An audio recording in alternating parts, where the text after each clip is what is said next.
चलिए दोस्तों, आज हम करेंगे adequacy based test number 1 text book से। ठीक है, चलो स्टार्ट करते हैं बिना देरी किए हुए। आशा अटेम्प्ट तो कर ही लिया होगा आपने। तो भाई पहला सवाल है हमारे सामने, और एक सेकंड रुकना, थोड़ा सा चेंज कर लें। हाँ, पहला सवाल करा, भारतीय क्रिकेट टीम का चयन 16 खिलाड़ियों से होना है। इनमें से 6 गेंदबाज हैं। टीम का चयन कितने तरीकों से किया जा सकता है ताकि टीम में कम से कम 4 गेंदबाज हो? देखो, 6 गेंदबाज थे, कम से कम 4 होंगे। 5 भी हो सकते हैं, 6 भी हो सकते हैं। 6 से ज्यादा नहीं हो सकते, 4 से कम नहीं हो सकते, क्योंकि मैक्सिमम 6 ही है हमारे पास। अगर हम यहाँ पर देखेंगे 16 टोटल थे, 6 इसमें गेंदबाज हो गए, तो भैया 10 इसमें कौन हो गए? 10 इसमें बल्लेबाज हो गए होंगे। यही तो लोग होंगे, बच्चे होंगे। बल्ला हमारा अच्छा नहीं बन पाए। खेले तो बहुत हैं, बहुत ज्यादा, सभी खेले होंगे, अपने यहाँ तो फेमस ही यही है। तो अगर हम सबसे पहली कंडीशन में 4 गेंदबाज ले लें, तो 6 में से हमें लेना होगा 4 गेंदबाज। और टोटल कितने लोग होते हैं? एक टीम में 11 लोग होते हैं, यानी कि 7 बचे हैं। ये 7 लोग 10 में से आ जाएंगे, 7 4 11 बन गए। 10 बल्लेबाज होंगे, या फिर ऑलराउंडर बोल सकते हो, ये प्योर गेंदबाज होंगे, जैसा भी सोच सको आप। फिर हमने 5 ले लिए, हमने फिर 6 ले लिए गेंदबाज। इधर करेंगे तो ये हमारे पास हो जाएगा 6 लोग और, 6 5 11। इधर करेंगे तो 6 5 11। बात समझ गए? 4 5 6 7 6 5। अब इन्हीं का हमें क्या करना है? पोस्टमार्टम, यानी कि कैलकुलेशन। सबसे पहले देखो, 6 से 4 गया तो 2 बचा, तो 6 को 2 बार खोल दो। फिर नीचे 2 डिफरेंस आया था, इसको भी 2 बार खोल दो। इनटू में 10 से 7 गया 3, 10 को 3 बार ओपन कर दो। 7 को 3 बार ओपन, सॉरी 3 आया था डिफरेंस, 3 को भी ओपन कर दो। इसी तरीके से इसको लिखेंगे तो 6 से 5 गया 1, यानी कि 6 को एक बार ओपन करना है बस। नीचे तो 1 आया, कोई मतलब ही नहीं। 10 से 6 गया तो 4, 10 को 4 बार ओपन कर दो। 8 7, और 4 आया था डिफरेंस, तो 4 3 2 1। यहाँ पर 6 से 6 गया 0, कुछ नहीं आना, 1 लिख दो। 10 से 5 गया तो 5, चाहे आप डिफरेंस करके लिख लो, चाहे नॉर्मल जो 5 आए इतनी बार खोल लो, बात एक ही है। 10 9 8 7 6 बटे में 5 4 3 2 1। इसी का हमें कैलकुलेशन करना है।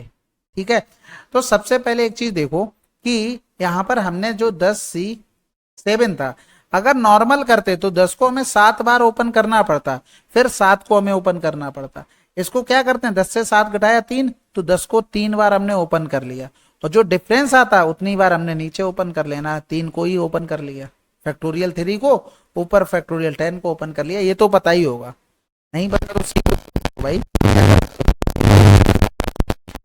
देखो, ये 2 तियां 6 हो गया, यानी कि 5 तियां 15 हो गया, तो 3 से 3 और इधर उड़ा दो। 2 चौकू 8 हो गया, 5 चौकू 20, 9 दूनी 18, यानी कि 9 दूनी 18 का मतलब 1800। आगे अगर हम देखते हैं तो इधर हो जाएगा 3 दूनी 6 से 6 हटा दो, 4 दूनी 8 कर लो, 7 दूनी 14, 14 ने में 126 हो गया, और एक जीरो आ गया। इधर करेंगे तो 5 दूनी 10 हटा दो, 4 तियां 12 हो गया, 12 चौक 48 हो गया, 9 चौक 36, 7 छक्का 42 हो गया, 7 तियां 21, और 4 25 आ गया। इनको जोड़ देंगे, 2 6 5 11, यहाँ से लगा एक 9, 9 2 11, 2 13, यहाँ से लगा एक 2 और एक 3, यानी कि 33 12 आंसर आ जाएगा। जैसे ही आपको 1 2 मिला था ना, उतनी ही कैलकुलेशन करनी थी, 33 को नहीं लिखना था। अगला सवाल, इसको देखो भाई, ये तो आसानी लग रहा है। कह रहा था, 2 वृत्तों की त्रिज्याएं इतनी इतनी है, दोनों वृत्तों के केंद्र के मध्य बिंदु के दूरी इतनी है, वनिष्ठ अनुस्पर्श रेखा और अनुप्रस्थ स्पर्श रेखा की लंबाई क्या होगी? देखो, अगर इसके लिए हम निकालेंगे तो डायरेक्ट क्या हो जाएगा, डी स्क्वायर माइनस का R1 माइनस R2 का होल स्क्वायर। तो डी स्क्वायर बीच की दूरी कितनी है, 10 का स्क्वायर, माइनस में R1 माइनस R2 यानी कि 1 का स्क्वायर, तो 100 में से एक गया तो 99 हो गया। अब यहाँ पर देखो, केवल एक ही ऑप्शन है भाई। आप जब भी कुछ रेशियो लिखते हो, आप कैंसिल आउट करते चले जाते हो। ठीक है, जो भी यहाँ पर आता है, इस पर इस वैल्यू पे हम पहुंच सकते हैं ना। तो वही चीज हमने देख लिया, 66 से तो 99 पे पहुंच नहीं सकते हो, केवल 33 से पहुंच सकते हो।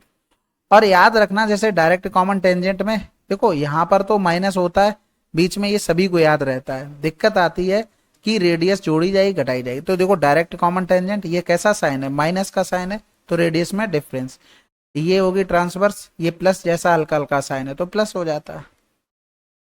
माइनस का R1 प्लस में R2 का होल स्क्वायर, तो अंडर रूट में 10 स्क्वायर माइनस में 4 3 7 का स्क्वायर, तो 10 7 17 हो गया, 10 से 7 गया 3 हो गया, तो यहाँ पर ये आ गया, इसको काट दिया, बस यही तो आंसर था। लेकिन इतना करना था क्या? बिल्कुल नहीं।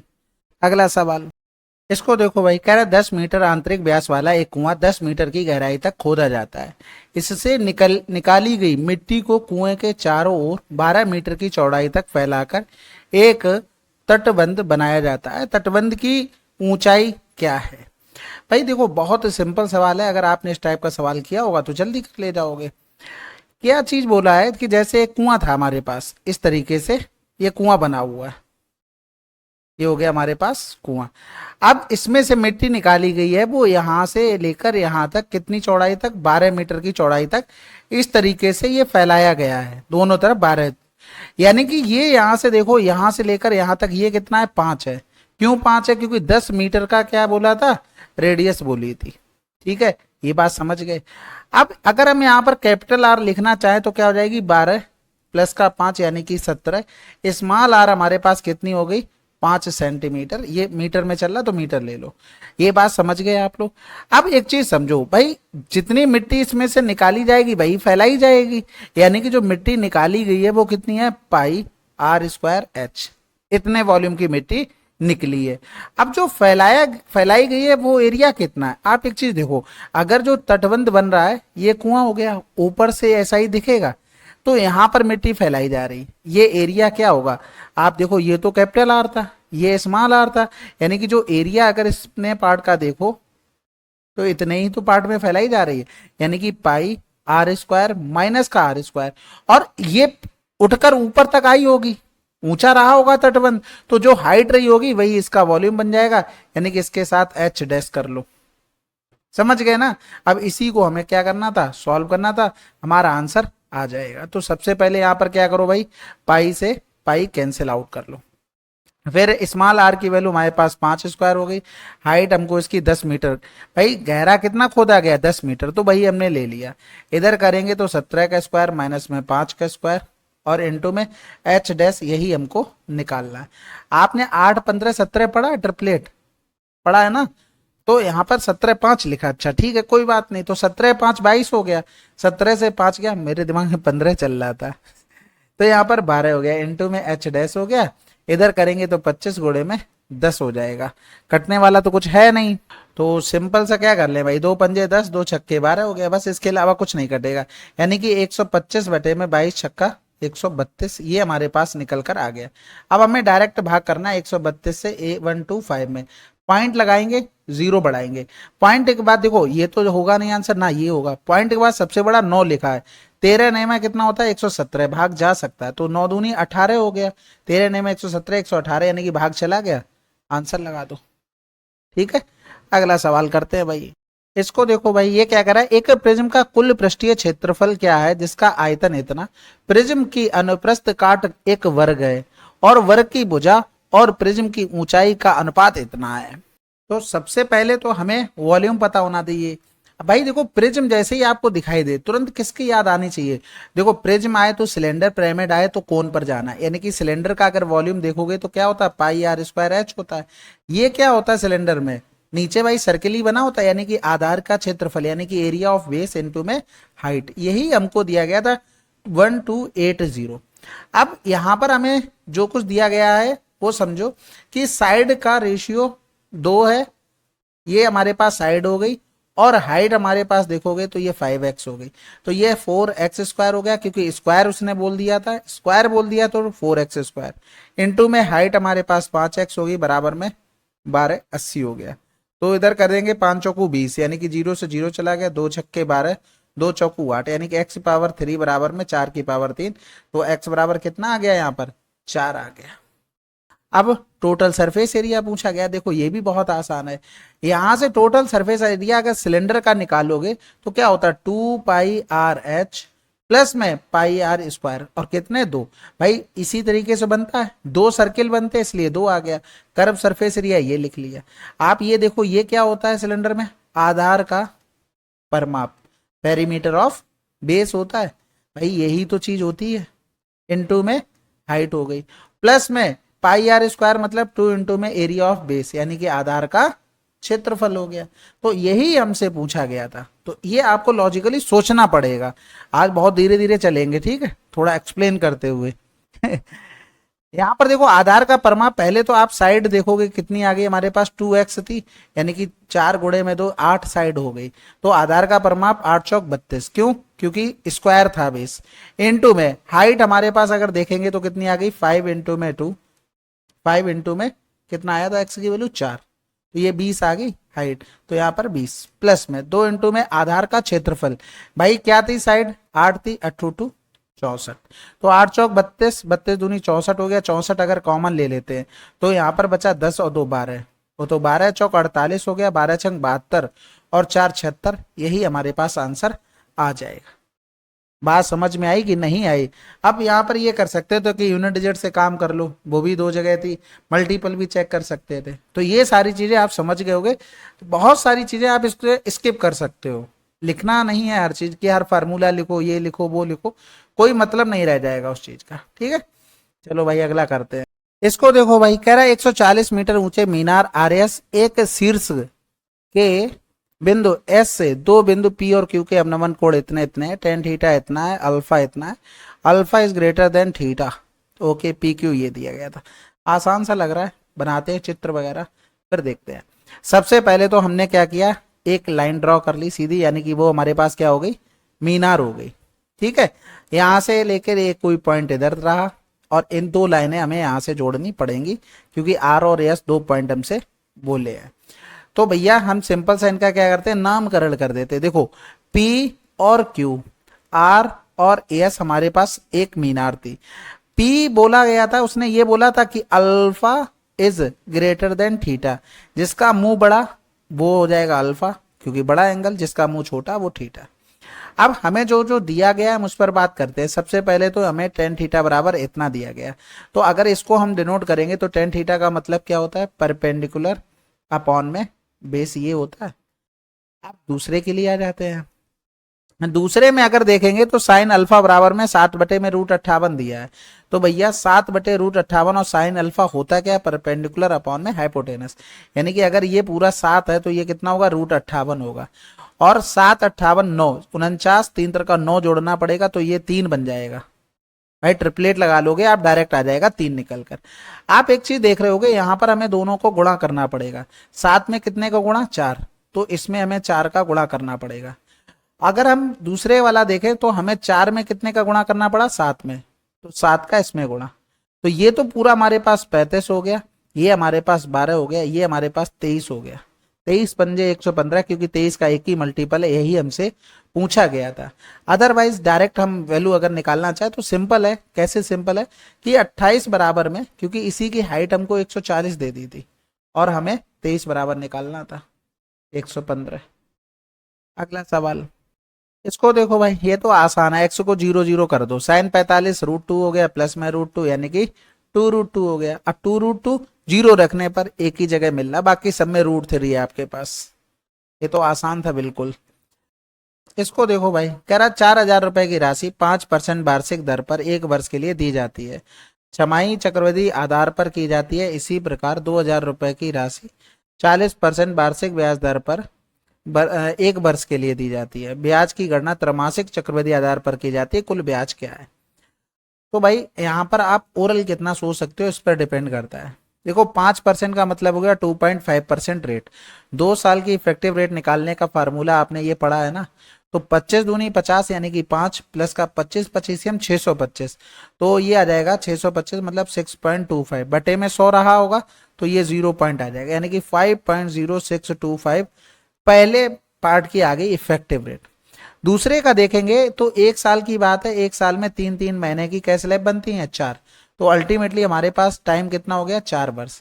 यहाँ पर टाइम हो गया था 1 साल की बात, यहाँ पर भी थी, लेकिन 6 महीने की 2 स्लैब, तो अल्टीमेटली टाइम 2 वर्ष, इसलिए 2 साल की इफेक्टिव रेट का फार्मूला हमने लगा दिया। यहाँ पर रेट अगर देखोगे तो 12 महीने की हमारे पास कितनी थी, 40%, 3 महीने की निकालोगे तो कितनी आ जाएगी, 10%। अब 10% की अगर इफेक्टिव रेट नहीं याद है फिर कौन क्या ही कर सकता है। अगर फिर भी नहीं याद है तो 3 साल की तो याद होगी, और एक साल की अभी बची। इन दोनों को अगर सॉल्व करोगे यही वाला फार्मूला लगाकर तो 46.41 आपकी निकल आएगी। समझ गए कि बात? नहीं समझे? बस समझ गए तो कोई बात ही नहीं है। अब इतना परसेंट यानी कि 4000 का 5.0625% निकालना है और इधर हमें 2000 का कितना निकालना है 46.41%। तो ये 2 जीरो चले गए, इधर करेंगे तो 1 जीरो और इधर आ जाएगा। 4 पंजे 20 हो गया, 4 दूनी 8 और 2 10 हो गया, 4 संग 24 और 1 25 हो गया, 4 पंजे 20 हो गया। पॉइंट 3 के बाद था तो 3 के बाद पॉइंट ये आ गया। इधर करेंगे ये चला गया और 2 एकम, एक तो जीरो ही आ जाएगा, 2 एकम 2, 2 चौकू 8, 2 छक्के 12, 2 चौकू 8 1 9 आ जाएगा। पॉइंट आ जाएगा 2 के बाद यानी कि ये आ गया। दोनों को जोड़ देते हैं भाई, तो 5 2 7 हो गया हमारे पास। खत्म कर दो यहीं पर। 5 2 7 हो गया, 8 2 10 की जीरो, हासिल लगा 1 3 हो गया, 9 2 11 हो गया। ठीक है, कैलकुलेटिव सवाल था लेकिन आप इसमें स्टेप्स कटिंग कर सकते हो, ज़्यादा करना चाहो वो आपके ऊपर डिपेंड करता है। इतना आसान नहीं कहेंगे, कैलकुलेटिव तो है चीजें। कह रहा था पानी और दूध के 3 लीटर मिश्रण में 50% दूध है, मिश्रण में कितना पानी मिलाया जाना चाहिए ताकि दूध इतना हो जाए। देखो 50% दूध है, अब पानी मिलाया जा रहा है लेकिन दूध तो नहीं मिलाया जा रहा ना, 0%। ओवरऑल दूध हो गया 20%, तो इधर आ जाएगा 20, इधर आ गया 30, यानी कि 2 बराबर में हमें दे दिया था 3, तो 3 बराबर में 3 त्रिका 9 बटे में 2 यानी कि 4.5 लीटर, क्योंकि यही तो मिलाया जा रहा है। इधर तो हमने 0% दूर रखा, पानी मिल रहा था, तो वो कितना मिल रहा होगा 4.5। अगला सवाल कह रहा को देखो भाई, कह रहा है एबीसी इतने रेशियो में अपने निवेश के साथ एक व्यवसाय शुरू करते हैं। 4 महीने बाद ए ने पहले से दोगुनी धनराशि का निवेश किया, जबकि बी और सी ने अपने निवेश का आधा वापस ले लिया। वर्ष के अंत में यदि लाभ इतने रुपए था तो बी को कितनी धनराशि प्राप्त होती है? तो सबसे पहले तो भाई ए बी सी 1 4 6, 4 महीने के बाद यानी कि ए ने 4 महीने बाद कितना कह रहा था डबल अमाउंट यानी कि 2 हो जाएगा। और कितने महीने के लिए टोटल था? 12 महीने के लिए, 8 महीने का बचा है। कह रहा था B and C withdrew half of the invest. देखो इन्होंने आधा अगर वापस ले लिया तो 2 बचा, 4 महीने के लिए ये, 8 महीने के लिए ये, टोटल 12 महीने। तो 4 इतना, 3 वापस ले लिया, 3 बचा कितना 8 के लिए। बस अब क्या बचा है? रेशियो बनाना बचा है। तो 4 4 दूनी 8, 4 4 दूनी 8, 4 4 दूनी 8, 2 से कटेगा क्या भाई? देख लो 2 से नहीं कटने वाला, तो 2 दूनी 4 1 5 हो गया, 2 दूनी 4 4 8 हो गया, 3 दूनी 6 6 12 हो गया, 12 8 20 बाद 25 की वैल्यू दे दी थी 25, बी की वैल्यू यानी कि 8। आंसर आ गया हमारे पास 80,000। ठीक है, अगला सवाल कह रहा था एक मध्यम रूप से विषम आंकड़े के लिए समांतर माध्य 200 है, विचरण गुणांक कितना है और विषमता का गुणांक 0.3 है, बहुलक ज्ञात कीजिए। भाई इसकी भी वीडियो दूसरे चैनल पर आपको प्रोवाइड कर दी गई है। सबसे पहले तो आपको कोफिशिएंट ऑफ स्क्यूनेस का इसका फार्मूला पता होना चाहिए। कोफिशिएंट ऑफ स्क्यूनेस यानी कि मीन माइनस का मोड अपॉन में क्या होता है स्टैंडर्ड डेविएशन। हमें दिया गया था कोफिशिएंट ऑफ वेरिएंस 8% दे दिया था, मीन हमें दे दिया था कितना 200 दे दिया था, और कुछ दिया गया था हाँ स्क्यूनेस, आप कोफिशिएंट ऑफ स्क्यूनेस यानी कि इसकी भी वैल्यू में 0.3 दे दी थी। अब देखो हमें मीन पता है और स्क्यूनेस पता है, मोड हमें निकालना है यानी कि स्टैंडर्ड डेविएशन और पता होना चाहिए। अब इसके लिए आपने फार्मूला पढ़ा होगा कि कोफिशिएंट ऑफ वेरिएंस का स्टैंडर्ड डेविएशन बटे में मीन इनटू में 100। तो ये तो 8 दे दिया था, स्टैंडर्ड डेविएशन कितना ये तो निकालना ही है। मीन हमको दे रखा था 200, गुणे में 100, कैंसिल आउट यानी कि स्टैंडर्ड डेविएशन कितना आ गया 16 आ गया। तो यहाँ पर देखेंगे कि हमारे पास मीन 200 माइनस का मोड बटे में 16, तो 16 3 48 हो जाएगा ना 4.8, तो 200 से 195.2 ये बच जाएगा क्या मोड। देखो पॉइंट वाले घटाना है हमेशा याद रखना, जैसे 200 से मैं 4.8 घटाना, तो 200 से पूरा एक बढ़ाकर घटा लो, तो 200 से 5 गया 195, और पॉइंट के बाद एक नंबर है तो 10 से घटा दो, 2 नंबर है तो 100 से घटा दो, एक नंबर था तो 10 से घटाया, हमारा डायरेक्ट निकल आता है घटाना। अगला सवाल देखो करा triangle ABC inscribed in a circle with the coordinate of the vertices of this coordinate circum centre हमें बताना। तो यहाँ पर देखो सबसे पहले तो सर्कम सेंटर ये रहा होगा, ये लाइन यहाँ से ये सेंटर, ये सेंटर, ये सेंटर पे मिलेंगे तो ये रेडियस बना देंगे। यहाँ पर देखो इसका मान हमें -1, 1 दिया गया था, इसका मान हमें दिया गया था 0, -4 और इसका मान दिया गया था -1, -5। यहाँ पर सेंटर के मान लेते हैं x, y। आपको दो बिंदुओं के बीच की दूरी पता होनी चाहिए। यहाँ पर नाम दे दो A, B, C और ये हो गया O। यहाँ पर आपको दो बिंदुओं के बीच की दूरी का फार्मूला पता होना चाहिए। डिस्टेंस होता है √x1 - x2 का whole square, y1 minus plus कर देना y1 - y2 का होल स्क्वायर।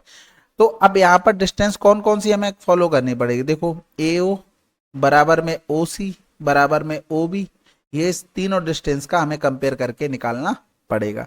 तो भैया सबसे पहले AO, देखो रूट तो हट ही जाएगा क्योंकि कंपेयर कर रहे हैं तो सब में स्क्वायर कर देंगे तो वो हट ही जाना है, तो इतना आपको नहीं सोचना है, या फिर ऐसे ही करके लिख लो तब भी कोई दिक्कत नहीं है। तो AO का लिखेंगे तो सबसे पहले x और माइनस प्लस हो जाएगा 1 का होल स्क्वायर, प्लस में y -1 का होल स्क्वायर बराबर में OC का अगर लिखते हैं तो ये आ जाएगा x -0 का होल स्क्वायर प्लस में y माइनस यानी कि प्लस का 4 का होल स्क्वायर बराबर में OB का लिखेंगे तो x प्लस में 1 का होल स्क्वायर प्लस में y प्लस में 5 का होल स्क्वायर। अब हमें दो दो का कंपेयर करके करना पड़ेगा। तो अगर हम ये इक्वेशन बन दे दें, ये 2 दे दे, ये 3 दे दें, तो सबसे पहले हमने क्या किया, 1 n 3 को कंपेयर कर लिया। किसी को भी कर सकते हो आप। यहाँ पर मुझे ये दिख गया था x+1 और ये दोनों सेम है, काट देंगे। अदरवाइज y स्क्वायर प्लस का 1 माइनस का 2y बराबर में y स्क्वायर प्लस में 25 प्लस में 10/10 और 2 12y 24 हो जाएगा, यानी कि y बराबर में कितना आ गया, -2 आ गया। अब इन दोनों में अगर हम पुट कर दें y बराबर में तो हमारा आंसर आ जाएगा, क्योंकि एक तो निकाल ही चुके थे और जब इतना निकल चुका था तो आंसर हम तो लगा ही देते। क्या -2 एक ही जगह दिया गया था तो आंसर हमें इतने पे ही लगा देना था। अदरवाइज हम वैल्यू जब रखेंगे, इसको ऐसे कर लो यहां से, तो एक्स स्क्वायर प्लस में माइनस का 2 हो जाएगा, यानी कि -2 प्लस में 4 का होल स्क्वायर बराबर में x की वैल्यू तो हमें निकालनी है x+1 का होल स्क्वायर प्लस में y +5 का मतलब -2 प्लस में 5 का होल स्क्वायर। ठीक है, आगे अगर लिखेंगे तो ये x स्क्वायर हो गया हमारे पास, इधर इधर करेंगे तो 4 से 2 यानी कि 2 दूनी 4 हो गया बराबर में x स्क्वायर प्लस में 1 और प्लस में 2x प्लस में 5 से 2 गया तो 3 का 9 हो गया। ये इससे कैंसिल आउट हो गया, 9 1 10, 10 से 4 गया तो 6 हो गया, माइनस का 2x, तो x बराबर में -3। यही हमें निकालने थे। अगला सवाल कह रहा था ABC कार्यक्रम से इतने इतने में पूरा कर सकते हैं। यदि A सभी दिन कार्य करता है और B और C उसे बारी बारी से मदद करते हैं, पहले दिन B A की मदद करके शुरुआत करता है तो कार्य कितने दिन में होगा। तो यहाँ पर देखो सबका पहले एलसीएम ले लेते हैं, 18 और 24 आप देखोगे तो 72 आ जाएगा। अब इसको 12 पंजे 60, 12 तो 72 में आ चुका लेकिन 5 नहीं आया 60 का, तो भैया A B C 18 चौक 72, 24 तिया 72 और 6 का करेंगे तो 12 छंग 72 हो गया। फिर वो ये कह रहा था कि पहले दिन B A की मदद करता है, फिर कौन आ जाएगा दूसरे दिन, C आ जाएगा। इस तरीके से चलेगा तो AB यानी कि ये 35 कर देगा, AC यानी कि ये 26 कर देगा। तो जोड़ेंगे 6 5 11, यहाँ से लगा 1 4 4 2 6, 61 काम हो रहा है कितने दिन में, 2 डेज में हो रहा है। अब इधर देखेंगे तो 5 दूनी 10 हो गया, 5 सत्ते 35 1 36, यानी कि हम इसमें 6 गुना करेंगे तो ज्यादा हो जाएगा, हमें ये 5 गुना करना पड़ेगा। 5 एकम 5, 5 छक्का 30 और इधर करेंगे तो 5 दूनी 10 हो गया। अब भैया अगर आगे और करना चाहेंगे तो काम बचा कितना हमारे पास, 360 से 300 घटाते तो 60 बचता, 5 और कम कर देंगे तो 55 काम अभी बचा हुआ। ये आएंगे भाई साहब 55 काम एक दिन में से, 35 काम खत्म कर दिया तो एक दिन और जोड़ दो 11 हो गया, तो 2 बचा। अब इनका नंबर आ जाएगा बटे में 26, तो 2 एकम 2 0, 2 एकम 2, 2 तिया 6, इनको जोड़ दो 11 सही 10 बटे में 13 आंसर। अगला सवाल, अच्छा इसकी इंग्लिश तो दिखाई नहीं भाई, ये लो इंग्लिश, ठीक है भूल जाते हैं कभी कभी। इसको देखो भाई, पहले हिंदी में पढ़ लेते फिर इंग्लिश के करेंगे। कह रहा था 9 पुरुष 12 लड़के 4 दिनों में कार्य करते हैं, 4 पुरुष 16 लड़के 6 दिनों में कार्य करते हैं, 6 पुरुष 24 लड़कों को यही कार्य करने में कितना समय लगेगा। तो सबसे पहले तो इसमें ये समझा करो कि हमें लिखना कितना कम होता है, स्टेप्स कटिंग करनी है। जैसे यहाँ पर 4 लिखा है, 6 लिखा है, यहाँ पर देखो कट के 2 आ जाएगा, यहाँ पर आ जाएगा 3। तो 2 का गुणा पुरुष 9 दूनी 18, 4 तियां 12, 12 और 18 का डिफरेंस 6 पुरुष, 12 दूनी 24 हो गया, 16 तियां 48, 24 दूनी 48 होता है, यानी कि 24 लड़के हो गए, ये बराबर, यानी कि P अपॉन B कितना आ गया, 6 चौक 24, यानी कि ये एफिशिएंसी। टोटल वर्क अगर लिखोगे तो 9 पुरुष एफिशिएंसी 4, 12 लड़के एफिशिएंसी 1, कितने दिन में कर रहे थे टोटल, पहली लाइन को पकड़े हैं, 4 दिन में कर रहे थे। ये बात समझ गए कि नहीं समझे, बिल्कुल समझ गए होगे। अब हमें क्या करना है भाई कि हाउ लॉन्ग विल 6 मैन, यानी कि 6 आदमी एफिशिएंसी 4, 24 लड़के एफिशिएंसी 1, ये कितने दिन में कर देंगे, ये x दिन में कर देंगे। ठीक है, तो 4 से ये चला गया, 4 छंग 24 हो गया, यानी कि 12 आ गया नीचे, 12 करेंगे तो 9 चौक 36 हो रहा है, ये 12 तिया 36, ये कैंसिल आउट, यानी कि 4 दिन में निपटा देंगे। कैलकुलेशन का पूरा खेल था भाई साहब। स्थान ए और बी के बीच की दूरी और बी और सी के बीच की दूरी का अनुपात इतना है। एक व्यक्ति ए से बी तक इतने की गति से, बी से सी तक इतने की गति से यात्रा करता है। यदि पूरी यात्रा में उसकी औसत गति इतनी है तो ये इसका मान क्या है। तो भैया यहाँ पर ये रहा हमारे पास ए और बी, ए बी और बी सी, यानी कि इस तरीके से, एक सेकंड रुको, थोड़ा सा छोटा करना पड़ेगा, इंग्लिश में भी कर लेते हैं जिससे आप लोगों को दिक्कत ना हो। यहाँ पर ये एक लाइन हमें ड्रॉ करनी है इस तरीके से, इतनी छोटी रखते हैं, या पूरी कर लो। हमने यहाँ पर क्या किया, ये ए हो गया, ये बी हो गया, ये सी हो गया। कह रहा था ए से बी की दूरी 3 है तो इसकी 5 है। अब एक आदमी शुरू किया ए से बी तक, वो x की चाल से गया, यहाँ से x किलोमीटर प्रति घंटा, और बी से सी वो गया 50 किलोमीटर प्रति घंटे से गया। उसकी जो एवरेज स्पीड है, एवरेज स्पीड का फार्मूला आपको पता होना चाहिए, total distance upon total time होता है। टोटल डिस्टेंस कितनी है, 8 है, टोटल टाइम 3/x प्लस का 5/50, और बराबर में यही हमको दिया गया था 40।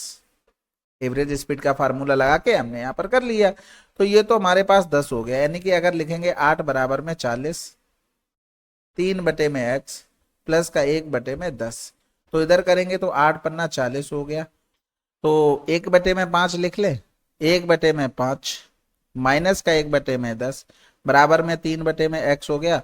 तो 10 से 5 गया तो 5 एलसीएम ले लेंगे, 10 कर लो, ठीक है, 5 दूनी 10, 2 से 1 गया तो 1/10 बराबर में 3/x। तो x बराबर कितना आ गया हमारे पास, 30 आ गया। अब हमसे जो पूछा गया वो देख लेते हैं भाई, 30 माइनस का 10 और 30 प्लस का 1, अब ये प्राइम नंबर है हमारे पास 31, आंसर लगा दो। अगला सवाल कह रहा था अमन 60 रुपए में एक निश्चित संख्या में अंडे खरीदता है, वह उसी राशि में 20 और अंडे खरीद सकता है यदि अंडे की कीमत 40% प्रति अंडा घट जाती है। अंडे की कम हुई कीमत क्या है। देखो 40% कम हुई तो वो 20 अंडे खरीद सकता है, 100% अगर कम हो जाता तो कितने खरीद सकता था भाई, इसका 2 गुना हो रहा था, तो 50 का 2 गुना 100। भाई होता क्या, जैसे मान लो आपको 100 रुपए में 5 केजी चीनी मिल रही थी, अब अगर ये 100% हम फ्री कर दें तो कितनी केजी फ्री में मिलेगी चीनी, 5 केजी ही मिलेगी।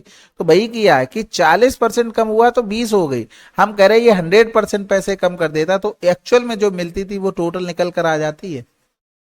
बस कह रहा था घटी हुई कीमत बतानी, यानी कि 60 में हमें क्या करना, 50 का भाग कर देना है, तो 1.2।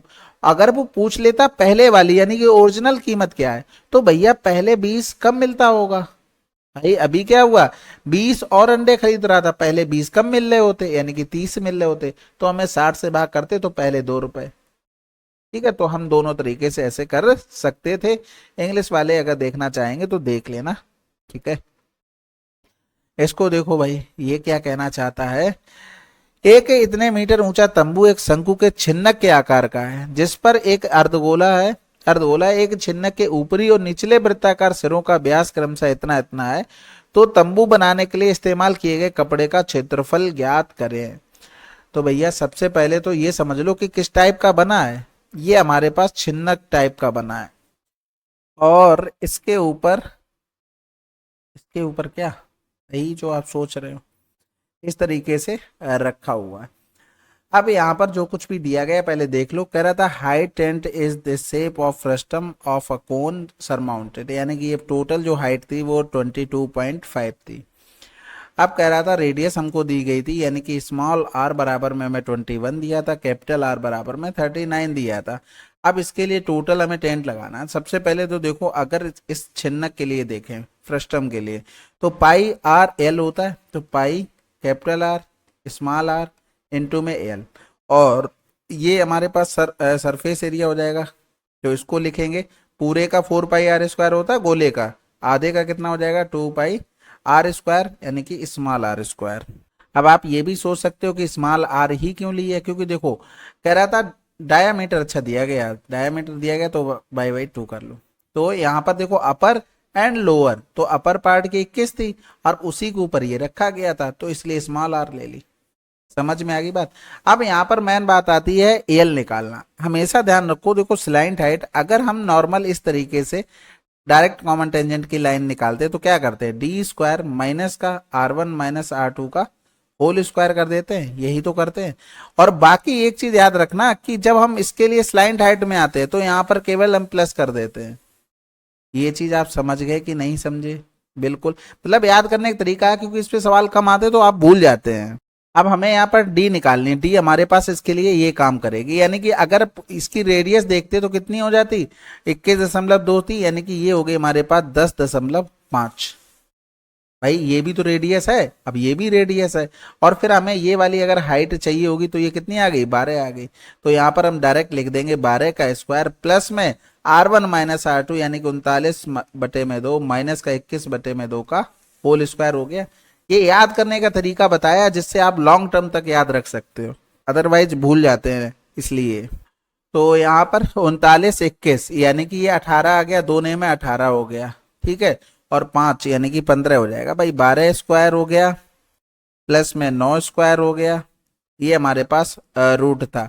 आपने 9 12 15 ट्रिपलेट पढ़ा है, तो यहाँ पर 15 स्क्वायर यानी कि ये 15 हमारे पास डायरेक्ट आ गया।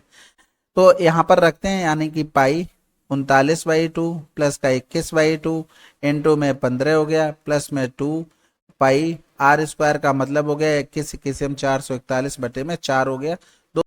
तो इधर करेंगे ये तो 60 हो गया, 60 का आधा कर देंगे तो 30, 15 तिया 45, 450 हो गया, ठीक है। या 15 छक्का 90, 900/2 लिख लो। रीजन इसके पीछे ये है क्योंकि इधर भी 2 है, तो हमें वो चीज आसानी रहेगी। 441/2 पाई हमने ले लिया कॉमन, यानी कि 22/7। ये भी अगर काट देंगे तो ये 11 हो जाएगा, यानी कि ये 1 हो गया, 4 हो गया, 9 4 13 गुणे में 11/7। यूनिट डिजिट 1 चाहिए थी, 7 पंजे 35, 1 इधर भी है, इधर नहीं होगा, 49/2 करना पड़ेगा, थोड़ा सा कर लेते हैं लेकिन आसान हो गया। अब यहाँ पर 1 4 1 5 हो गया, और 4 3 7 हो गया, 3 1 4 हो गया, 1 हो गया बटे में 7, 7 दूनी 14 हो गया, यानी कि 2 वाला आंसर होगा। खत्म कर दो भाई, पहले पे 7 दूनी 14, फिर 7 एकम 7, फिर 0 हो गया, फिर 49, 2/7 आंसर। कैलकुलेशन बस थी। आपको फार्मूले याद नहीं होंगे तो फिर दिक्कत होगी, फार्मूले आपको बनाने आने चाहिए, कैसे क्या चीजें चल रही हैं, तभी आप कर पाएंगे अच्छे से। अगला सवाल कह रहा था, एक व्यापारी दावा करता है कि वह आटा 35% लाभ पर बेचता है, लेकिन साथ ही बेईमानी से एक वजन का उपयोग करता है।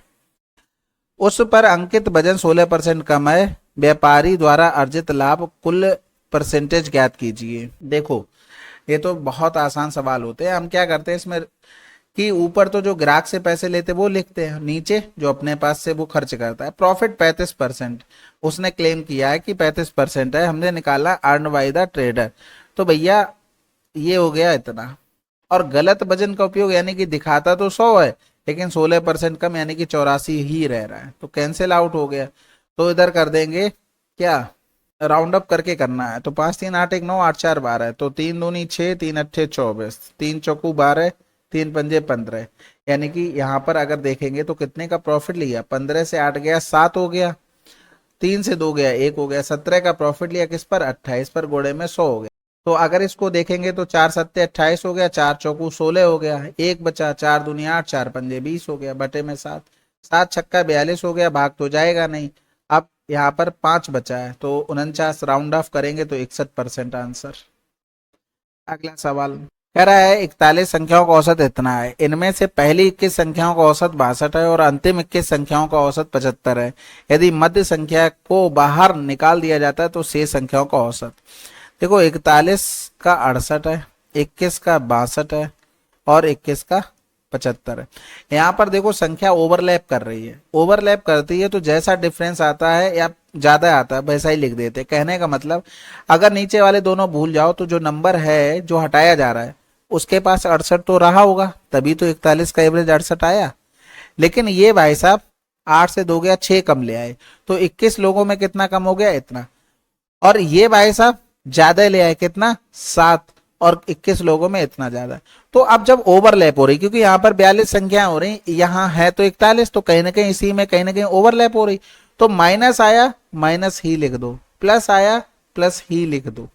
तो ये नंबर आ गया जो ओवरलैप कर रहा था, यानी कि बीच का नंबर। तो यहाँ पर 68, 21 अगर कॉमन ले लेते हैं तो 7 से 6 गया तो कितना बचेगा, एक, वो भी प्लस का। यानी कि वो जो जा रहा है ना एवरेज से इतना ज्यादा लेके जा रहा है। समझ रहे बात को, यानी कि जो एवरेज पहले था वो तो कम हो जाएगा ना, 68 से कितना कम हो जाएगा, टोटल 21। एक लोगों में कितना कम होगा, पहले थे कितने टोटल 41 लोग, चले कितने लोग गए ये बता दो भाई। एक लोग जा रहा है तो बचे कितने लोग हैं, हमारे पास 40 लोग बचे हुए, यानी कि हम इसमें 40 से भाग कर सकते हैं, 40 से भाग कर देंगे तो इधर किया 4 पंजे 20 हो गया, 4 दूनी 8, 4 पंजे 20, यानी कि 68 से 0.525 घटाना तो 67 दशमलव समथिंग आएगा, खत्म हो गया। ठीक है 475। अगला सवाल करते हैं। अच्छा इंग्लिश वाले तो रह ही गए ना देखने के लिए, तो भाई माफी चाहता हूँ, आगे से ध्यान रखूंगा बिल्कुल। दिमागी से निकल जाता है कि मुझे वो क्वेश्चन शो करना है इंग्लिश में। मान लीजिए सी एक वृत्त है जिसका केंद्र ओ है, पी सी का बाह्य बिंदु है। मान लीजिए P A P B C की दो स्पर्श रेखाएं हैं और ए तथा बी क्रमशः स्पर्श बिंदु हैं। यदि पी ए पी बी एक दूसरे को 60 डिग्री कोण पर झुके हैं, पी ओ बी का मान क्या होगा। तो सबसे पहले तो इंग्लिश, तो हमने यहाँ पर क्या किया, सर्किल बना लिया, ठीक है, और हमने यहाँ पर दो स्पर्श रेखाएं खींच दी, पी ए और पी बी। ये हो गई हमारे पास पी ए और ये हो जाएगी हमारे पास पी बी। ठीक है, ये हमारे पास दो स्पर्श रेखाएं हो गई, यानी कि ये पी ए पी बी। अब वो ये कह रहा है P A P B are inclined at 60 degree.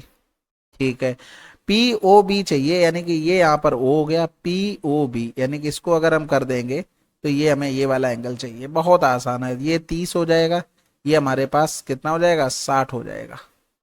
भाई आपने सिमिलरिटी का कॉन्सेप्ट पढ़ा है, यहाँ पर तो कॉन्ग्रुएंसी बन जाएगी, क्योंकि देखो ये रेडियस ये कॉमन है, ये 90 है, ये दोनों में कॉमन है। ये भी एक चीज बताओ, ये भी बराबर हो गए, सब तो बराबर है, तो triangle P A O congruent triangle होंगे पी ओ बी। तो इसलिए हमने ये एंगल बाइसेक्टर की तरह भी काम करवा लिए। अगला सवाल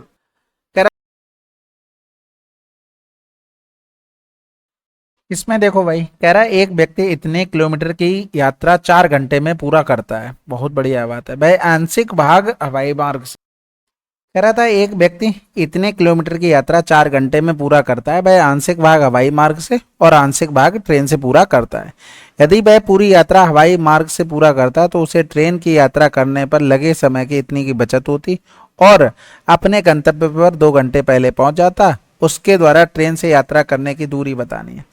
तो भैया सबसे पहले एक चीज बताओ कि उसको एग्जैक्टली कितना टाइम लग रहा था, 4 लग रहा था, और उसने 2 घंटे बचा लिया, यानी कि एयर से जाने में उसे एग्जैक्ट टाइम कितना लगा, 2 घंटे लगे। यानी कि एयर की अगर हम स्पीड निकाल लें तो 480 बटे में 2, तो 2 दूनी 4, 2 चौकू 8, यही तो हो गई। अगर हम देखें कि ट्रेन का टाइम देखें तो ट्रेन का टाइम कितना है, या फिर रेशियो से ही काम कर ले, नहीं रहने दो ऐसे ही करते हैं। ट्रेन का टाइम देखेंगे तो ट्रेन के टाइम का 4/5 वो बचत कर रहा है, यही तो बोला था ये। लेकिन एक्चुअल में कितना बचत कर रहा था, 2 कर रहा था बस। यानी कि अगर हम ट्रेन का टाइम की बात करेंगे तो 5 दूनी 10 बटे में 4, या फिर हम लिख सकते हैं 5/2, ये ट्रेन का टाइम हो गया। समझ में आई। और बाकी अगर स्पीड में देखोगे भाई, एक्चुअल में अगर हम यहाँ से रेशियो देखें तो ट्रेन का और हमारे पास एयर का कितना था, 5 और 1, क्योंकि 5 का ही 4/5 करोगे तो कितना आएगा, 4, और 4 की वो बचत कर रहा है, यानी कि वो 1 ही हो गया। ये किसका रेशियो हो गया, टाइम का हो गया। और डिस्टेंस कांस्टेंट है तो स्पीड का रेशियो जस्ट अपोजिट हो जाता है, यानी कि 1 और 5 का हो गया। तो 5 बराबर में 240 हो गया, यानी कि ये आ जाएगा 48, स्पीड आ गई। 48 की स्पीड से वो 5/2 समय उसने चला है, तो ये 24 हो गया, 24 पंजे 120, ये हमारे पास आंसर आ जाएगा। अगला सवाल करते हैं। Median date of year 2019 return as this. देखो भाई, सबसे पहले 2019 कोई लीप ईयर वगैरह तो है नहीं, तो नॉर्मल कितने दिन होंगे, 365 दिन। अब मीडियन देखो ऑड हो गई, तो ऑड नंबर में मीडियन के लिए निकालने के लिए क्या करते हैं, एक जोड़ कर 2 का भाग कर देते हैं, यानी कि 366/2 18, और ये आ गया 3। समझ में आ गई ना मीडियन कैसे निकल रही, नहीं समझ में आ रही तो नंबर लिख लो भाई, जैसे हमने 2 3 4 लिखा, ऑड नंबर है यहाँ पर बीच में, आपने जान लिया मीडियन ये, तो 3 प्लस का 1/2 यानी कि 2 दूनी 4, यानी कि सेकेंड टर्म आ जाएगा। आपने लिखा 6 7 8 9 10 11, यहाँ पर 12 और लिख लो, मीडियन निकालोगे तो 9 हो गया।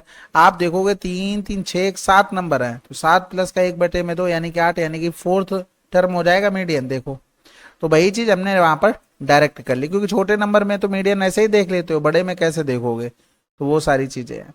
अब तो भाई जनवरी से स्टार्ट कर लेते हैं हम लोग। जनवरी से स्टार्ट करेंगे तो 31 हो जाएगा, 28 हो जाएगा, 30 हो जाएगा, 30 30 60 हो गया, 60 30 80, और 30 90, 60 30 90, और 30 120, और 30 150, यानी कि 30 30 60, एक और कर लो, यानी कि ये हमारे पास 31 को हो जाएगा, ये 30, ये 31 को हो गया, यानी कि 30 30 60 30 90 और 120, और 30 150 हो गया। अब इसका 2 28 के साथ जोड़ देंगे तो ये 30 हो जाएगा, एक और बचा था, यानी कि 181। अब ये पूरा खत्म हो चुका है, जनवरी फरवरी मार्च अप्रैल मई जून, यानी कि अब जुलाई में पहुंच गए, और 2 दिन अभी बाकी हैं, तो जुलाई में रहे होंगे, यानी कि 2 जुलाई 7वां महीना है, खत्म। अगला सवाल भाई करते हैं। इसमें देखो क्या कह रहा था, माध्यिका ज्ञात करनी है, यानी कि मिडिल वाला होगा, तो पहले देखो 1 2 3 4 5 6 7 8 टर्म है।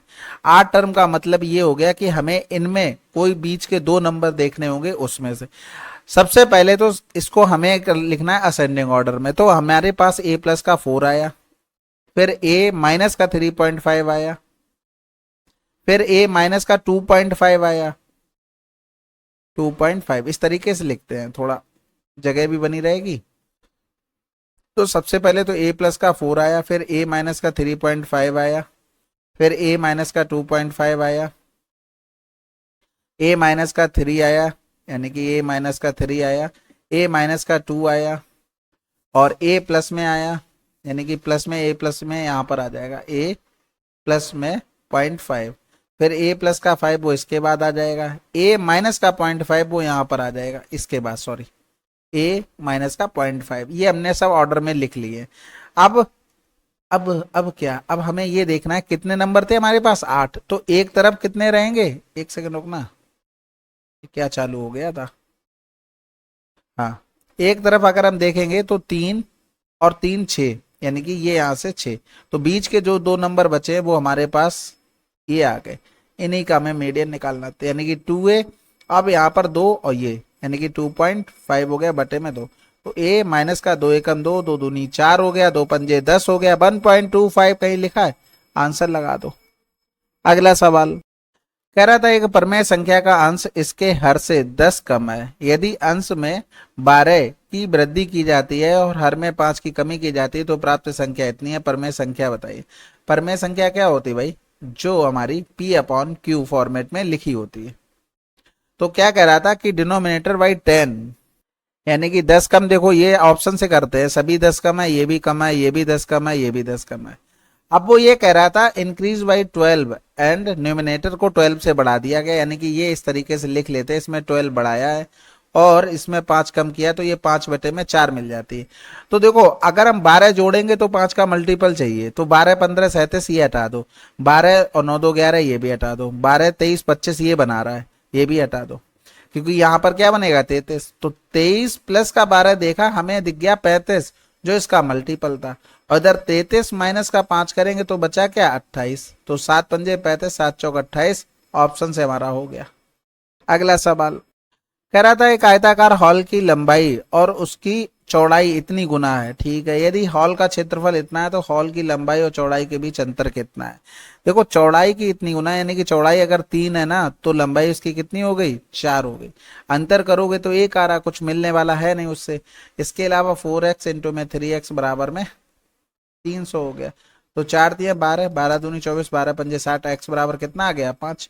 डिफरेंस करेंगे तो x ही आ जाएगा, यानी कि हमारे पास 5 आंसर हो गया। तो आसान था थोड़ा। इसको देखो भाई, ये तो आसान है, सीरीज बेस्ड सवाल है। तो भाई सिंपल से हम क्या करेंगे, पहले हम a minus B A plus B का फार्मूला लिखेंगे, यानी कि 98 प्लस का 97 और 98 माइनस का 97। इसी तरीके से इधर लिखेंगे 96 प्लस का 95 और 96 माइनस का 95, और ये सीरीज चलती चले जाएगी लास्ट तक, यानी कि 12 प्लस का 11 और 12 माइनस का 11। तो 8 7 15 हासिल लगा 1, 10 9 19 हो गया। इधर तो 1 हो गया। 6 5 11 हासिल लगा 1, 10 10 9 19 हो गया, और इधर प्लस का इंटू में 1। इसी तरीके सीरीज जाएगी तो 12 2 1 3 2 हो गया, और इंटू में 1। आप देख रहे होगे सीरीज में यहाँ पर डिफरेंस सब में 4 4 का है। तो अगर एवरेज निकालना हो, सीरीज में डिफरेंस सेम हो, तो हम क्या करते हैं, direct first term last term upon में 2। अब यहाँ पर 5 3 8 हो गया, 9 2 11 हो गया, यहाँ से लगा 1, 218 बटे में 2, यानी कि 2 एकम 2 0, 2 ने में 18, 2 ने में 18, सही है। अब 109 का मल्टीपल देख लो, अदरवाइज ये तो एवरेज आया निकल कर, इसमें हम गुणा कर दें टोटल नंबर कितने हैं तो हमें सम पता लग जाएगा।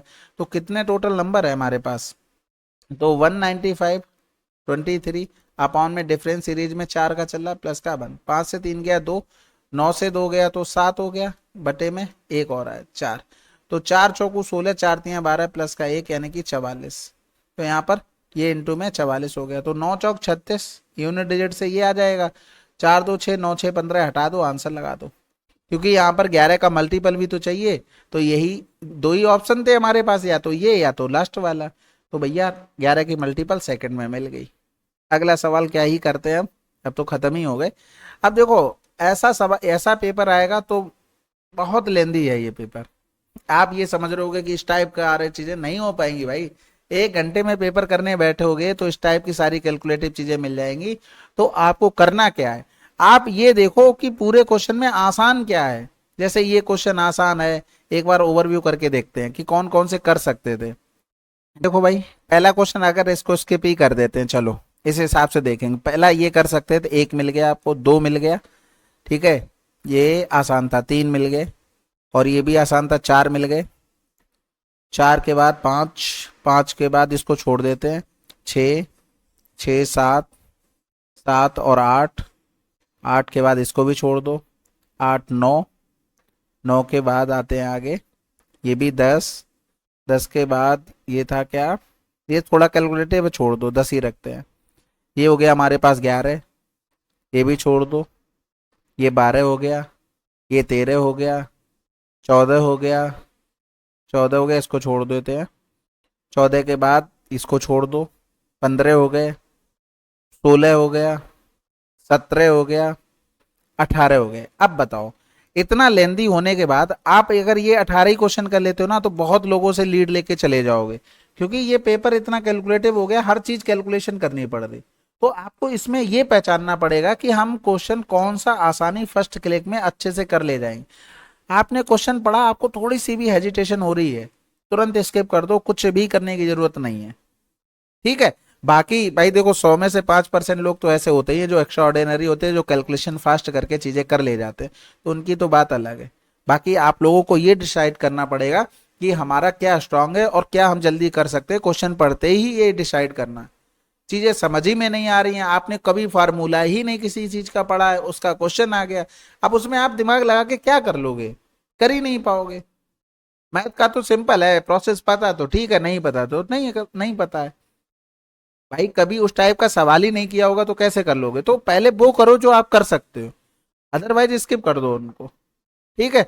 तो ये सारी चीजें थी, बाकी बताइएगा सोल्यूशन कैसा लगा। मिलते हैं अगले वीडियो में, तब तक के लिए जय हिंद जय भारत।